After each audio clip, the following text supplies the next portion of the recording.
Welcome to the worst of the best podcast. You wanted the best. Well, they didn't freaking make it. So here's what you get. From Canada, Ryan and Jason.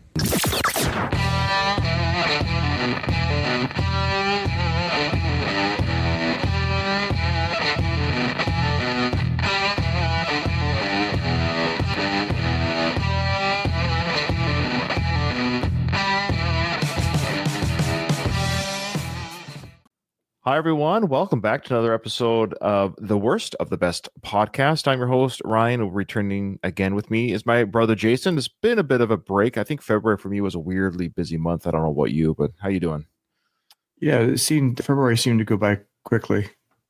Yeah, I had weird schedules at work. And so Jason and I, of course, we live on different sides of the country right now, not for much longer. I'm going back, Jay. I'm going back to the island summer of 26, so I'll be back. But that's still a year and a half, though. That's a long time, dude. 15, 16 months. You got to go under a year and a half. It sounds better when you say 16 months than 18 months. But yeah, we'll get there. We'll get there. But in the meantime, we're going to keep podcasting together. But yeah, my schedule at work was weird. And of course, Jason has a job and I have a job, and trying to correlate the same days off can be a little bit difficult. But I think right now my schedule is more solid and we have a same day off as of now for a while. Okay. Jason, I'm excited to do this one. This is a fun one. Cool. Today's episode, we are talking about people who faked their own death. So how we're going to pick for this one, I think for me, it might be, I guess, the worst reason. I try to pick ones that were in recent kind of years. There's faking death has happened, if you can believe it, for hundreds of years. People have faked their death for various reasons. So there was ones in my research that came up, Jay, that were from like the 1500s, 1800s. And I get it. People trying to get away from this or that. And I would suspect, Jay, back in the day, let's say the 1700s, 1800s, it's probably very easy to fake your death. You just leave and never come back. Isn't that what you would do back then? You just leave town and never come back? Leave a note saying, I'm leaving this cruel world, but you just end up in Florida for the rest of your life? Or you just say, I'm going to go get some milk. Oh, yeah, like I'm going to town. So I suspect people faked their death even way back then, and people just thought they were lost.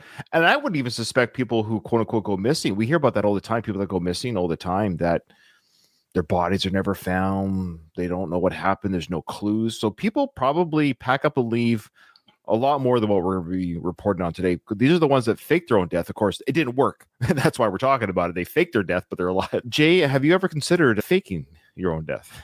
That's a loaded question. Yeah, that's probably not a very good question. A better question could be yes. Sure. Both. Have you ever thought about, put it this way, I get why. To a lot of people probably wish I did. Oh, stop it. That's not true. Don't even start. Come on. Don't even start. We're not doing that road. Okay. But what I'm getting at is, like the S word that we can't see on YouTube, the when you unlife yourself, I understand people's pain, suffering. I get it. I'm never confused why people do it. It's sad. It's terrible. It's terrible that people felt like that's the only avenue out of their pain and suffering. So it's never confused me. It's just sad that's their only, that as they feel, their avenue. But faking your own death it's interesting because you're not dying. You haven't killed yourself, but you're still escaping whatever life you think has been, or whatever, cards have been dealt in your life. So you're like, I got to get a new deck. I need to reshuffle.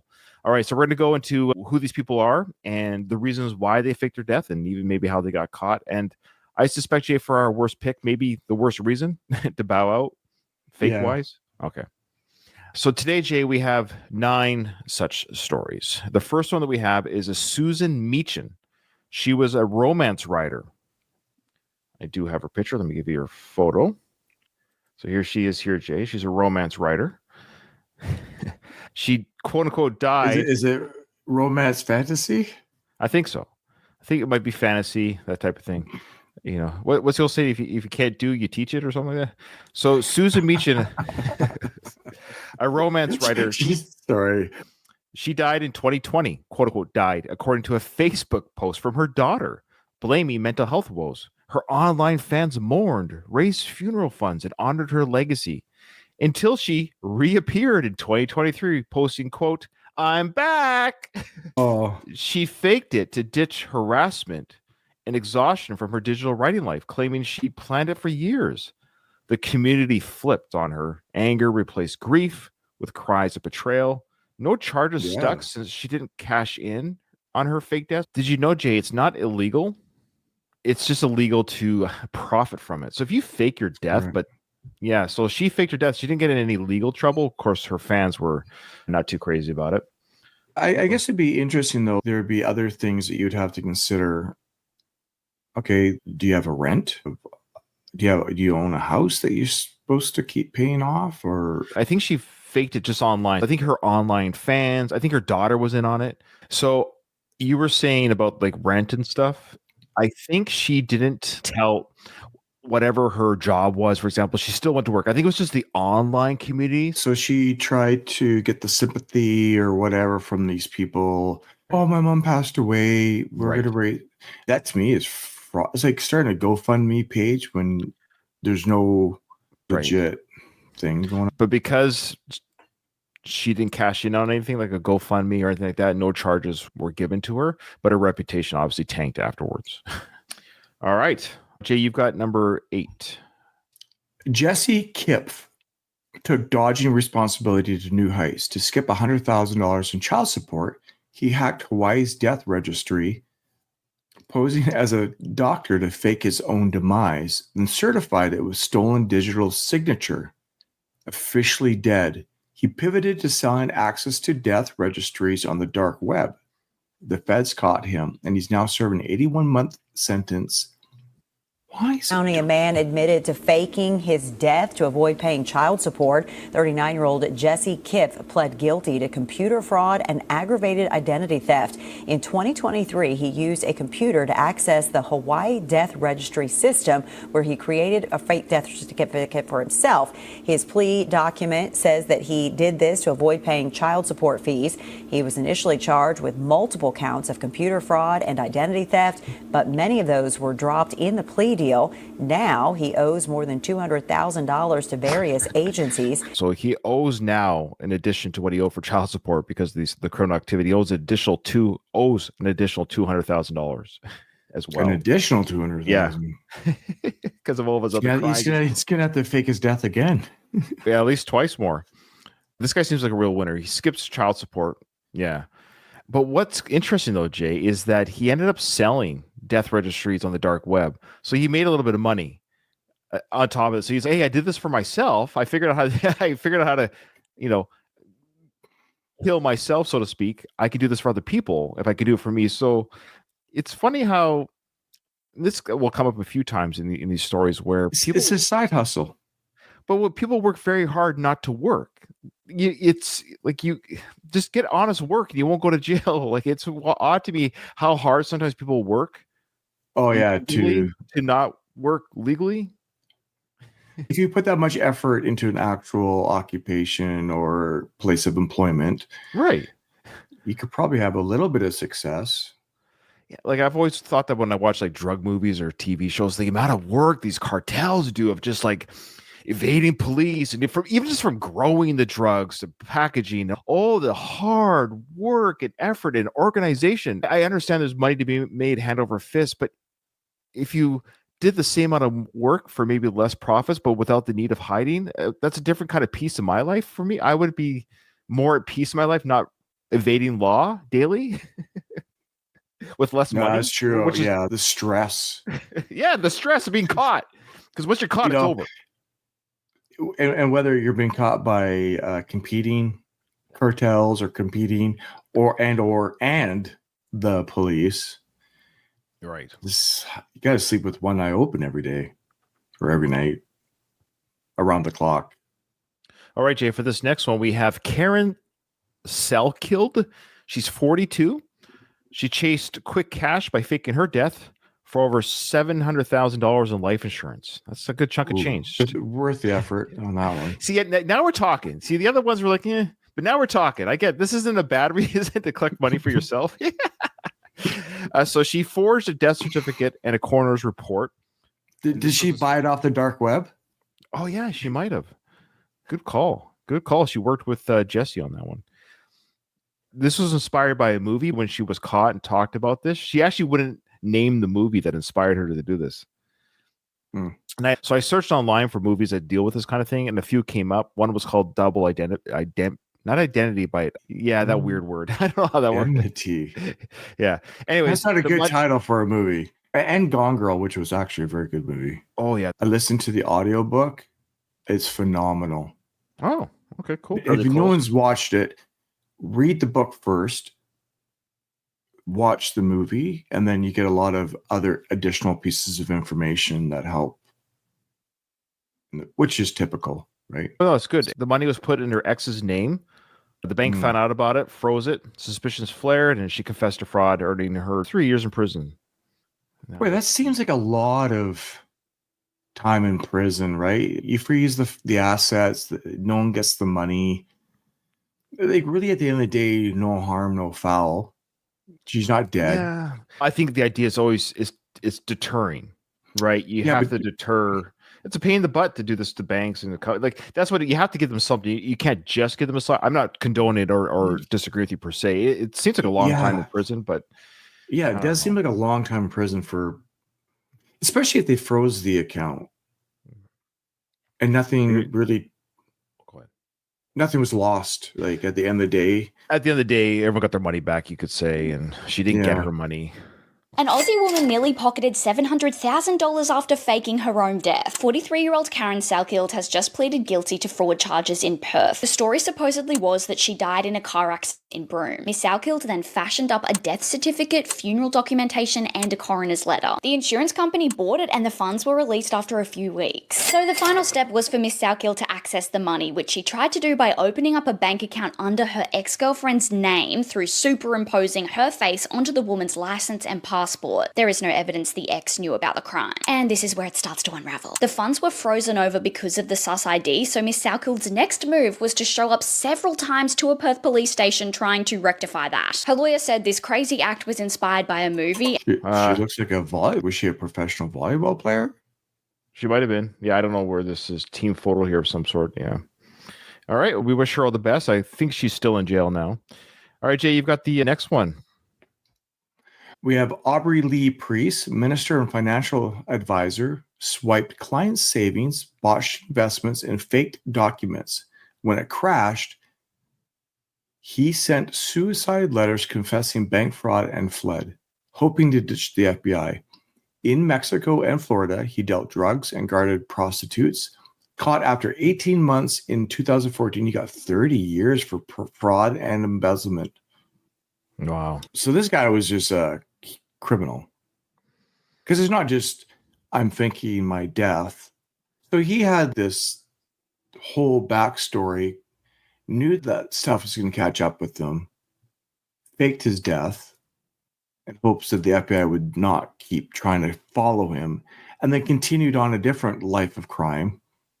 So this guy is just a serial criminal, basically. A Georgia pastor and banker who faked his own death after getting caught embezzling millions from his clients, now speaking out for the first time about how he did it and his life on the run. This is the last time we saw Aubrey Lee Price, the preacher turned financial advisor who faked his own death, leaving behind the customers whose millions of dollars he'd stolen. He's a liar. In June of 2012, after sending suicide notes to his family and friends, Aubrey Lee Price boarded a ferry in Key West and simply disappeared. He was arrested 18 months later in Georgia after a routine traffic stop. Now a freelance reporter for Atlanta Magazine and Esquire.com, Charles Bethay, says Price is revealing for the very first time what he did in those 18 months in a jailhouse interview. First month and a half, it was just trying to survive. I'm trying to think, can I get my mind back? I had no desire to even be on the earth. Bethay says Price, soon after getting off the ferry, made his way to South America to work for a friend of a friend, a cocaine trafficker. And I didn't know he had the operation. So when I walked back in this room, it's obvious there's 30, 40 workers, they're stuffing little bags full of white powder. He felt like if he could make money this way, that money could eventually be used to pay back some of the people he defrauded. Bethay says Price told him back in the States he learned to make fake IDs, using as many as 6 false names. I was a fugitive. I wasn't telling anybody my real ID. What was the reward? I was disappointed. It was only $20,000. Come on, put some money out there. He would veer from this sort of woe is me, desperation and sadness to these sort of attempts at humor. Bethay says Price told him there was relief when the law finally caught up with him. I remember saying, Lord, where are you? And then I looked up and there blew blue lights behind me. Thanks, Lord. That's where you are. It's interesting. We talked about that. So he's talking about the relief using God as whatever. Thanks, Lord, for arresting me. Sure. That's what we're talking about running a drug cartel. The stress. Even the criminal realizes it's the stress itself. It's very, well, stressful. When a lot of criminals will confess their crimes, Jay, just to get it off their chest. It's okay, I'm done. I can't. It's just easier because it's never going to end. Being chased will never stop. So that ends up catching up with. Did you see how much he aged? Yeah, so in just a couple on YouTube. Yeah, so those were audio only. Yeah, he looks like a completely different person in 18 months. A completely different person. Like when they showed the other pictures of him, I'm like, is that even the same person? Yeah, it is. Yeah, he has longer hair. His hair receded a bit, but his face looked a little bit more aged. And yeah, he just looked beat up and agreed. Right. Really, right? At the end of the day, it's these people chasing some type of fictional lifestyle that if I can just get another $10, I'll be better. If I'll just again, this is another case of people working very hard. Just look, I'm not to not be legitimate.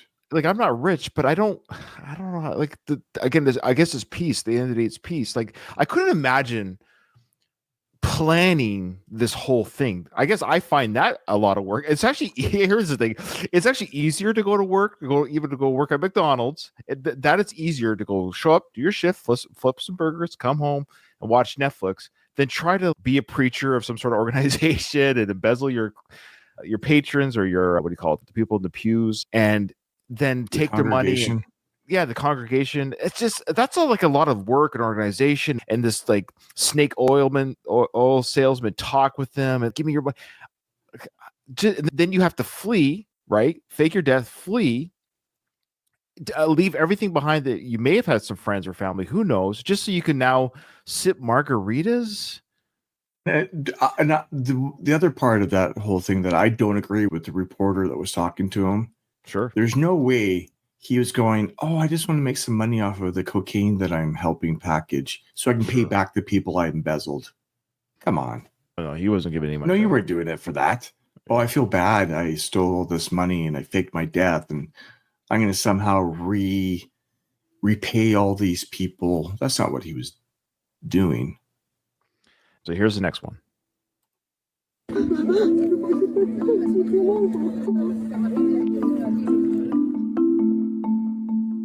All right.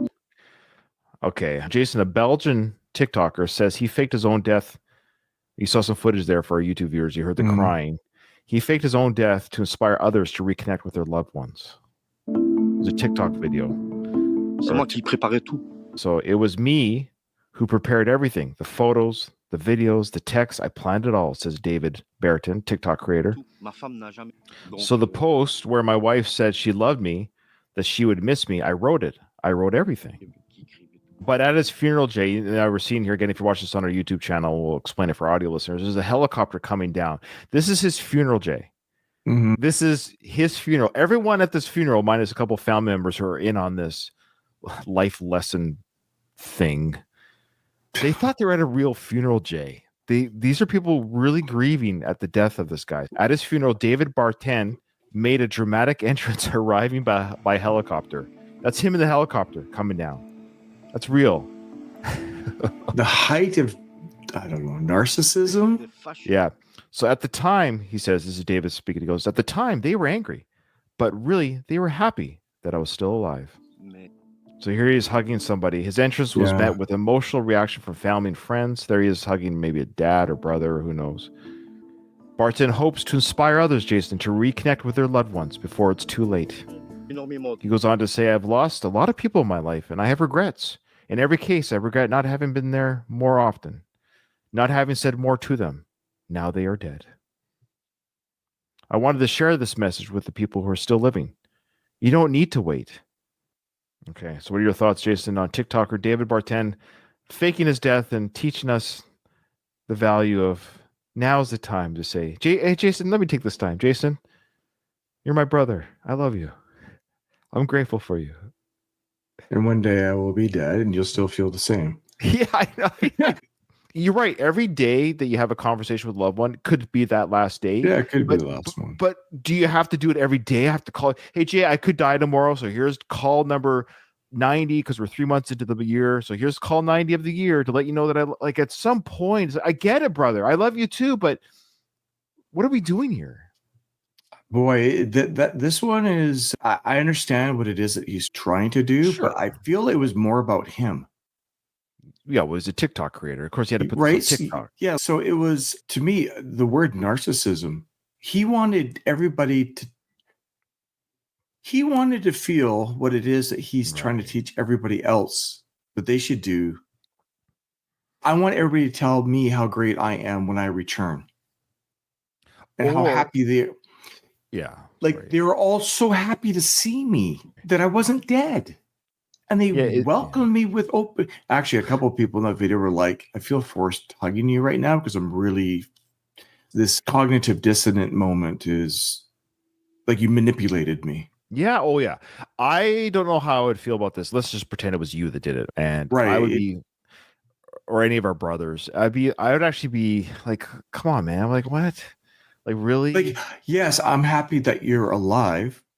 But that's it. Then I'd go home the next day, and then I'm like, this. Like, when you do die, am I going to be like, is this it? Show me the body. Right. Yeah. The lack of trust with that individual. There's a sense of betrayal, and there's also a sense of this person totally manipulated my emotions for the last month or 2 weeks or 3 weeks. You would plummet into sadness and grief. And then the shock of seeing that person back. And they're like, I completely manipulated this whole thing. Not a fan.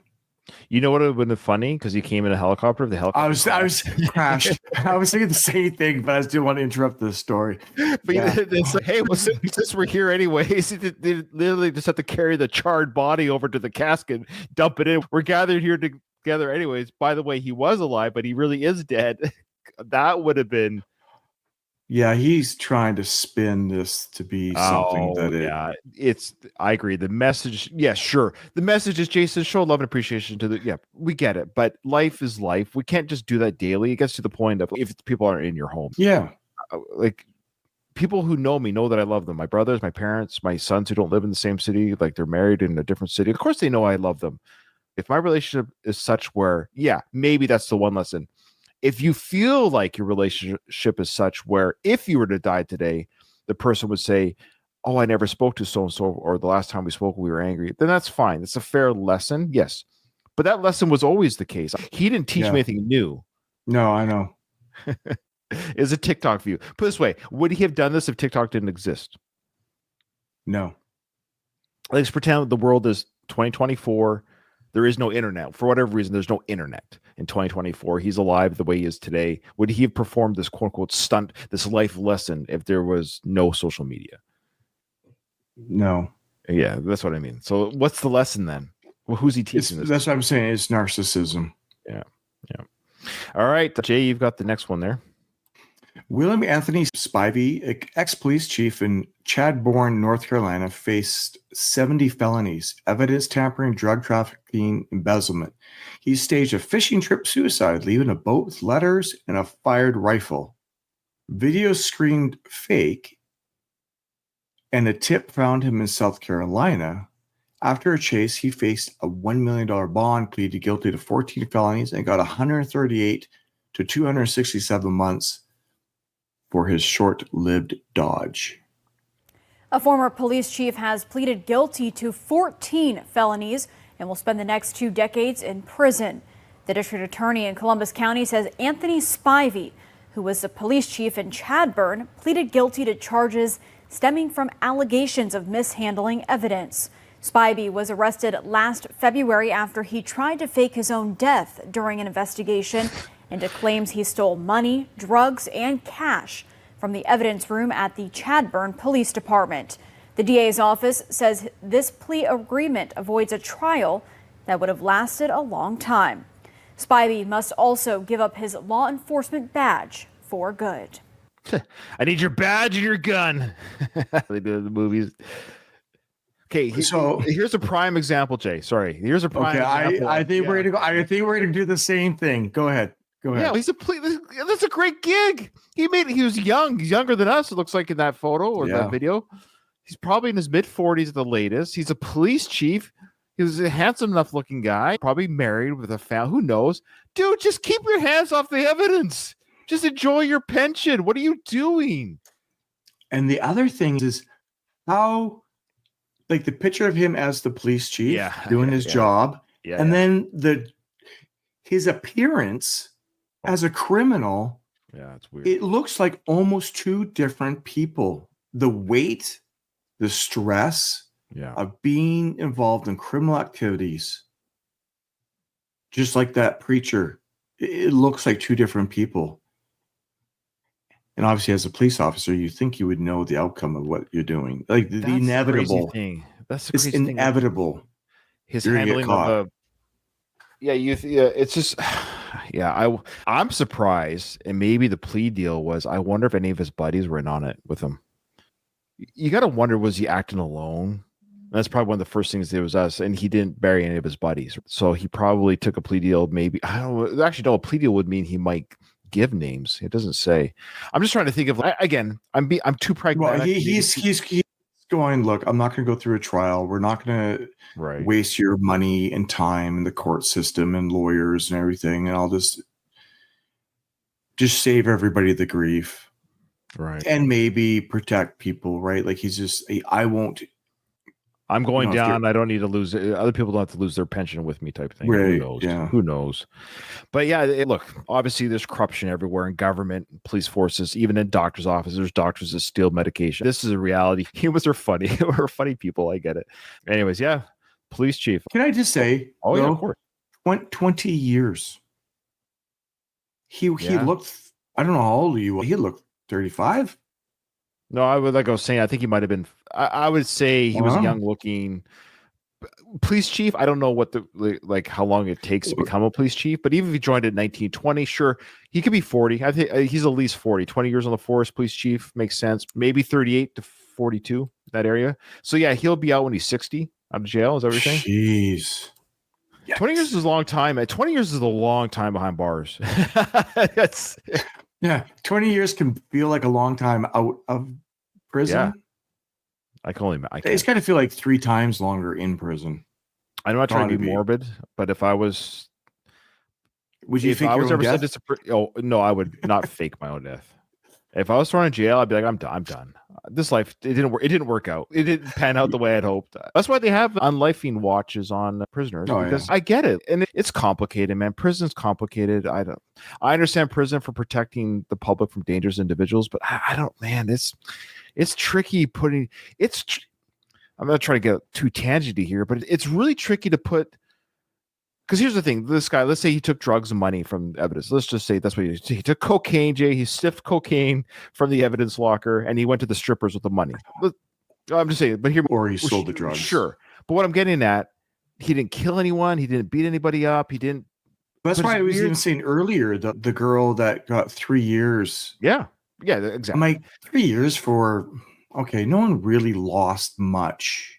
But that's what I mean about prison's tricky. I'm not anti-prison. I'm pro-protecting people.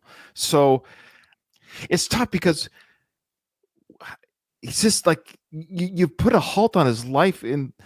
I don't know. Maybe I'm just too much of a soft-hearted person. Maybe that's why I'm not a used car salesman. I have a hard time effing people over. I really do. And I don't know what the punishment should be, Jay, I guess, but it just seems like a long time.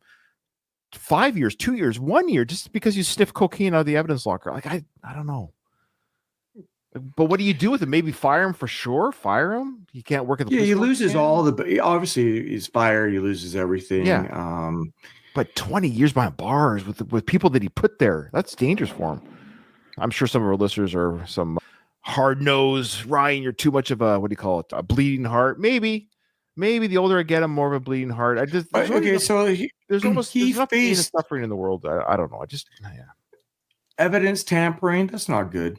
No. Embezzlement, See, there you go, drug traffic. So he did traffic the drugs, And then that could lead to violent activities. So that's fair. If you want to get down to and that death of other people overdosing, and there's a chain reaction maybe of stuff. Yeah. I guess the best example was that Australian woman where there's no one actually physically got hurt. It doesn't really feel like anybody. That guy faking his own death coming in on the funeral. That to me is way more harmful than that girl. Like that just seemed. Not against the law what he did. All right, Jay. Before we move on, unless people like at me too hard in the comments or an email or something, but what I'm trying to say is maybe not him particularly, the police chief. Yes, he should know. Yeah, I get what you're saying. I do. But some crimes, from marijuana crimes, all this, I just feel. I guess we're human beings. We only have one kick of the can on this planet. It just seems so. We're just so harsh to other humans. That's it. You broke the law, and you shall be behind bars for this. We just impose these rules and then we enforce these rules and other humans. Life's a crapshoot, man. But on the flip side, sometimes there's certain crimes that people commit, and I won't say the type of crimes. And you're like, you only got a year? What's the marijuana law? There's people who have committed marijuana law crimes and they're in longer than manslaughter. See that? Yeah. So I don't know. And that's not even me. That's not even a headline. That's a reality. I that's why I'm bringing it up. Yeah. It's crazy. All right. What's the next funny guy that we have here? This guy shares my name, Jay. Ryan Borgwart. What the?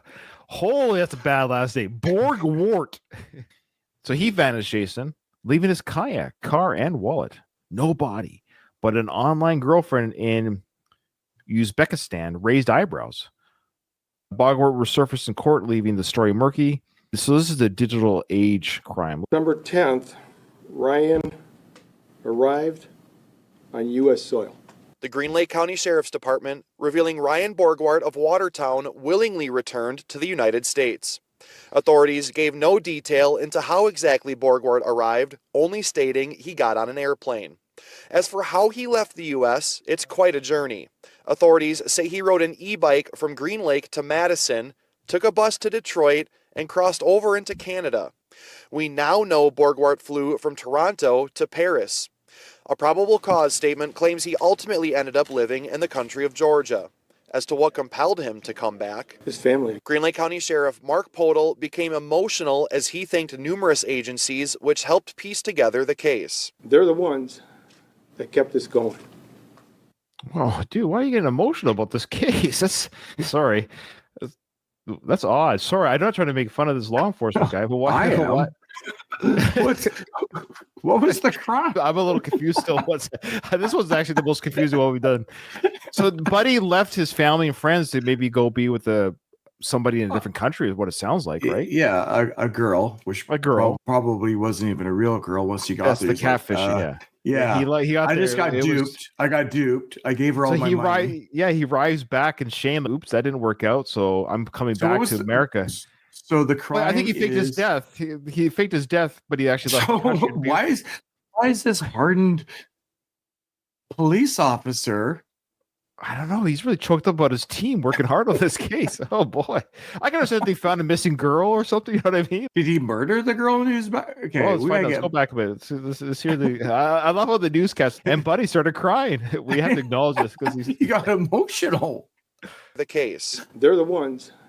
Became emotional as Green Lake County Sheriff Mark Podol became emotional as he thanked numerous agencies which helped piece together the case. They're the ones that kept us going. I couldn't be more proud of them, of what they did for a family. We didn't give up. Once he arrived back in the U.S., Borgwart was quickly booked into the Green Lake County Jail. One day after his return, he made an initial court appearance on one count of obstructing an officer. And here's what he had to say during his appearance. I called this morning and I found out that I would have to pay, so I can't pay. I don't have money. I'll defend myself. Authorities first began their search for Borgwart on Green Lake when he was reported missing in August, under the impression he may have drowned while kayaking. However, in November, officials released shocking footage of Borgwart, proving he was still alive. I am safe, secure. Have you spoken with his family since his return, and could you share any of maybe some of their feelings and what they may have had to say following the news? We just briefly spoke to them, and I can only imagine how they feel. Green Lake County officials. I think you cried more than they did upon its return. If this is my dad, you're a loser. What are you doing? This is stupid. This is embarrassing. I'm really confused by the requirement to keep chasing some guy that doesn't want to be there. Yeah, that's the funny thing, too. Let him be. He arrived back. That's the problem. I think that was the problem. He arrived back on his own. Had he stayed there, I don't think they would have gone to the country of Georgia to track him down. He was gone. He should have stayed gone, essentially. But he probably didn't have any money, or he didn't have any. The fake girlfriend turned out to be a guy. Relieved their work helped bring Borgward back home. We brought a dad back on his own accord. Green Lake County Authority. We brought a dad back on his own accord. You can't take credit, and your team of people who worked, tirelessly or whatever. This is the weirdest case. The guy came back up by himself. He's crying. He's crying about his team. And all they did was he came back. I'm done. I'm done in the country of Georgia. I'm coming back to the States. I gotta face my family, and I'm embarrassed that I ran away from them. And we brought a dad back. No, you didn't. He came back on his own, and it tripped off. Whatever. This is odd. What an odd account. And I guess Green Lake County doesn't get a lot of activity for crime, so they're really excited about this one. Maybe. Hey, we got something, guys. We got something. Sorry, go ahead. Oh, just a guy ran away to a different country. Yeah. And now he's back. That's what happened, essentially. And I'm not even sure he meant to fake his death. This might be a mistaken fake. I think he was, because he was posting online that he made it to Georgia or something like that. It was weird. They showed the video of him like, I'm safe, I'm okay. Because his kayak was found tipped over, so they assumed he drowned. So I don't know if he faked his death so much as they thought he might have died. Green Lake County authorities are seeking restitution of up to $40,000. Borgward returns to court on Monday, January 13th. In Green Lake, Andrew Mertens, Fox 11 News. Is this like a comedy skit? This is the. I want to Google his name. So here we go. So Ryan Borgward was a 45-year-old man from Waterton, Wisconsin. He faked his own death in August of 2024. This was just recently. So he did stage a kayaking accident on Green Lake. A 54-day search by authorities and volunteers. Evidence emerged that he had not drowned, but instead fled the country. He was reported missing on August 12th. And subsequent investigation revealed that he planned his disappearance, including obtaining a new passport, taking out $375,000 life insurance. Well, that's a big thing that the news piece didn't give. No kidding. They didn't mention that. In January 2024, he was communicating with a woman from Uzbekistan. I don't know why the news story didn't say this. He faked his death to give money to this woman so he could be with her. So in November 2024, authorities made contact with Ryan, and he sent proof of life. That was the video we saw in the news story. That was his proof of life, confirming that he was alive and safe, though he didn't at that time disclose where he was. Then by December of 24, Ryan then voluntarily returned to the States, landing back on U.S. soil, and he turned himself in to the Green Lake County Sheriff's Office. So he was charged with a misdemeanor count of obstructing an officer, which the news piece did say. A not guilty plea was entered on his behalf by the judge. He was released on a $500 signature bond after stating that he could not afford an attorney and initially intended to represent himself, which we saw a little bit in the news piece there. If convicted of this charge, he faces a maximum penalty of a $10,000 fine and 9 months in jail. That's it. So here we go about the wife. So on December 12th, 2024, his wife, Emily, filed for legal separation after 22 years of marriage, citing the marriage was obviously broken. She sought sole custody of their 3 teenage children with a hearing set for this April. There you go. That's fascinating, Jay, that he was married for 20 odd years, had 3 teenage kids, and he was online. Men are so dumb. Oh, you're so handsome, Ryan. Oh, do you want to come to Russia with me? Oh, you have a life insurance policy? Do you mind faking your death for me? What? How? There's in any way, shape, or form, Jay, would you ever fall for that? Would you ever be I don't know what you would have to look like, be like for me to fake my death and leave my family. I don't get these men who fall for this stuff. I don't know what their marriage was like. How horrible was his marriage for him to feel that desperate for Right. Maybe he didn't like his wife, or they didn't get along. They fought all the time. Who knows? But that's still a lot of work. But that's so much effort for A side very piece, little gain. essentially. Yeah. Like, why not just go to? But how do you not know you're go to being- Las how do you Vegas? not- Jay, go to Las Vegas for the weekend. know. Get out of your system. Come back home. How do you not know you're being ripped off? Actually, let's do this for our listeners, Jay. Any of you, especially you men who listen to the show, if a woman is asking you for your money that you've never met before, probably not a good idea.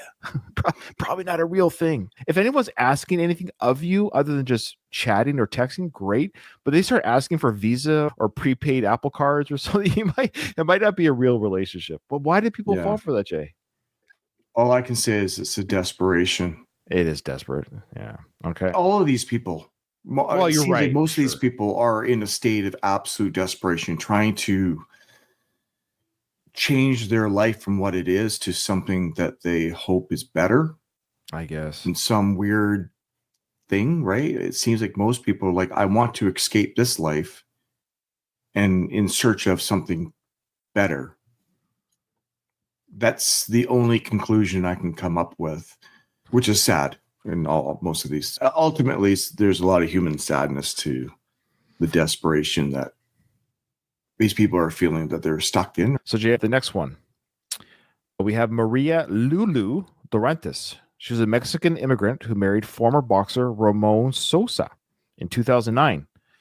She gained infamy, though, for orchestrating a murder-for-hire plot against him in 2015 after their once-happy marriage soured following her U.S. citizenship and financial disputes over their successful Houston gym, Woodlands Boxing and Fitness. She attempted to hire a hitman through a gym client, Gustavo Mundo Madrigal, who instead alerted Ramon and the police, leading to a sting operation where Ramon staged his death with fake blood and photos, resulting in Lulu's arrest on July 24, 2015. After she laughed at the quote proof and paid $3,000, ultimately pleading guilty to solicitation of murder in October 2016 and receiving a 20-year prison sentence with parole. She is eligible for parole, Jay, in 2026, so just around the corner. But she lost her assets to Ramon in their divorce settlement. So this was a little bit different. Buddy faked his death to trick his wife into getting her arrested. He found out about the hitman for hire, faked his death. The hitman for hire then. No, he wasn't a hitman, but he was approached by her. So he's like a friend or something. Said like, hey, dude, your wife wants to kill you. So they go to the police. They're like, yeah, fake your death. That's awesome. And then she laughs. Yes, he's dead. And then they arrest her. Is that amazing? No one had died and she got arrested for it. That's crazy. What do you So this fake death has a happy ending. This is the best one. This isn't a worse one. This is the best one. Yeah, I like that one. That's so great. I love it. Yeah. The joke's on you. You know what I mean? I love how there was a moment, Jay, where she got to feel that just for a moment, she got to feel elated that it worked. She's like, yes, yeah, he's dead. And she sent the 3,000. Then she sent the 3,000. And then could you imagine her looking at those pictures, thinking that he's actually dead? And then it worked. I got him. Yeah.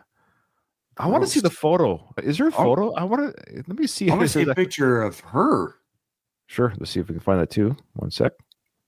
So here's a picture of her with her dead husband, quote unquote dead husband. There you go. So, man, it's just, you never know who's crazy. This just looks like two normal people. Yeah. Just two normal people living a normal life, but you never know what's behind in the brain.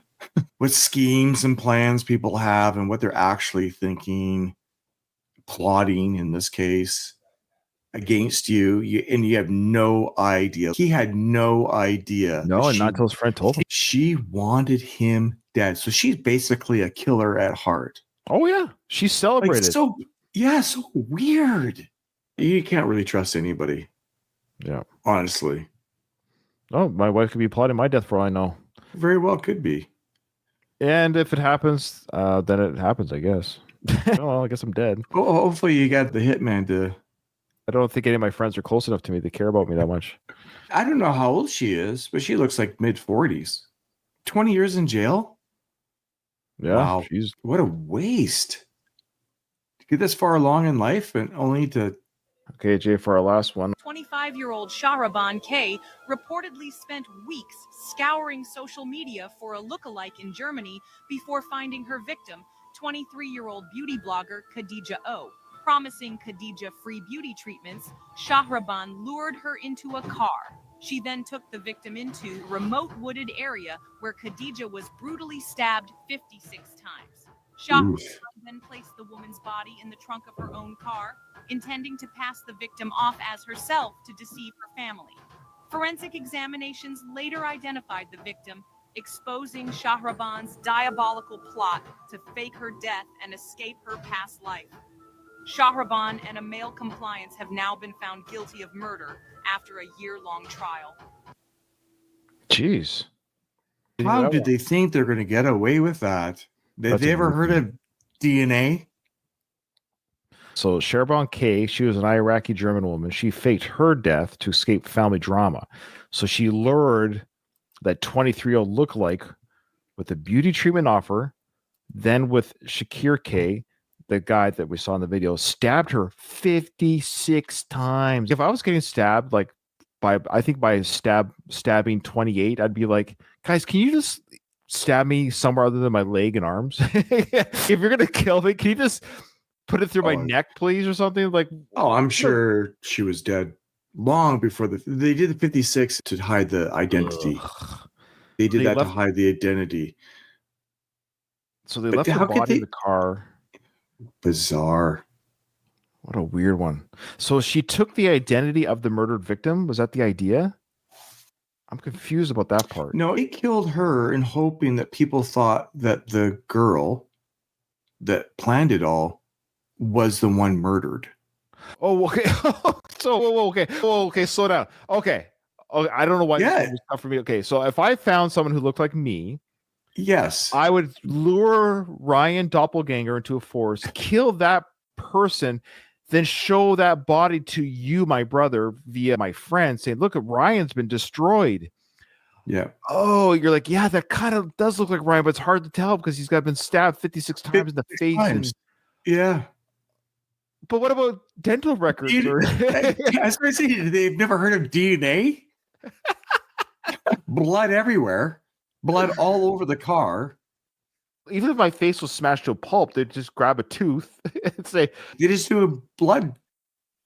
Or I've been fingerprinted in the military too. So you'd have to take my teeth, but I don't know if my blood's been. I don't know if I have. Do I have DNA anywhere? Like as far as like, how do they prove it's me though? Like, all they have to do is take a piece of clothing from anything from your house. Oh yeah, toothbrush, right? Toothbrush. Yeah, my toothbrush. There you go. That's not Ryan. Sorry, I don't know. I don't know who that. We've come a long way since the O.J. Simpson trial. Sorry, that one threw me off. I thought she was trying to take her life. So she killed someone. Wow, that's diabolical. Full points for diabolical. But then the 180 is you're so stupid at the same time. It's unbelievable. How delusional are these people? Wow. It's not that much further off than the one before this one. Yeah. She literally thought the husband was dead with the photos. So it's very similar thinking patterns. But we're so short-sighted. And what was the family drama? Let me see if I can find out. To escape family drama. It says here the motive was tied to, quote, internal disputes with her family. These disputes reportedly escalated to the point where Shahraban allegedly tried to orchestrate another murder a month earlier, paying someone to kill her brother-in-law. That plan failed.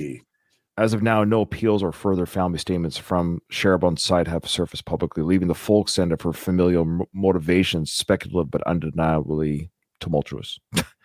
Wow. What a disaster that one is.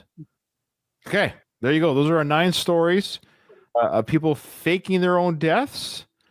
Of course, the best one was the guy buddy faking his death to get his wife in prison for murder attempt. I love that one. So that's not the worst one, Jay. So that's the best reason. There you go. That's the best reason to fake your death is to get your lying wife in jail. I love that. This will toast that guy. So what do you think is the worst reason out of these 9 then, of the other 8 to fake your death? That last one is... So long story short, she had family drama in her life. And now hey, what she did was brutal because she actually killed someone. Did anyone else actually die other than that last story? Like because of the faking? Like it doesn't appear to be. The second to last one was close. He almost died. Yeah, but honestly, yeah, I know which one. The worst one. Oh, I forgot about the TikTok dude. I'll just say that's my pick because that I was going to pick the guy that got catfish to use buckets down. That one was weird. That one threw us for a loop. I apologize, pathetic. folks. I was confused by the last story. I was like, I don't know why when I read that story, I thought she was trying to take somebody else's life. I read it as she faked her death to take over the life of the influencer of the other person. Like I'm going to pretend I'm her. So, but then when she, which is actually that's actually more interesting. I thought it was diabolical in that way that she would kill the person that she kill the influencer and then takes on the influencer's life, and she's now this TikTok star. That's right, because she goes on TikTok. But then when you corrected me, I was like, "Oh, that's crazy evil." But yeah, this TikTok stunt. I don't like it because it's self-aggrandizing. He was doing fine in life. Yes, he did. Because everyone else had a reason, whether you agree with the reason or not, whether it's a bad marriage, money troubles. There's a state of desperation. Yeah, and there's a disconnect with reality. They're stuck. Mm-hmm. And they have these extreme ways of getting out of this spot of being stuck. Yeah. All right. But that guy, I am not a fan of that at all. What a manipulating, narcissistic. I wonder how his family really felt, though. Like, how did they really feel about it? I'm sure. Actually, there was that one guy that kind of looked like he was being fake happy that he's hugging them. Yeah. I'm going to look at what his TikTok looks like now. Did it just crash and crumble? Let's just see what's going there. Yeah, I wouldn't want to follow him. Like, oh man, that's what I mean. I learned so much from you. Oh, that was such an important life lesson. He may have scrubbed it. Maybe he had that big beard, that tattoo by his eye. Yeah, that's not. Yeah, I don't know if he has. TikTok may have canceled his account. To be honest with you, that'd be the final nail in the coffin. Yeah, that might have killed him. I don't see his name anywhere. Ironically, or he may have just disappeared. All right, there you go. That was fun. So remember, in front of every silver lining, there's a cloud. And today, for both Jason and Ryan, it was David Bertrand's TikTok faking his death to teach the world a valuable lesson, Jason, about love and your family. Hold on tight. You never know when it's your last day.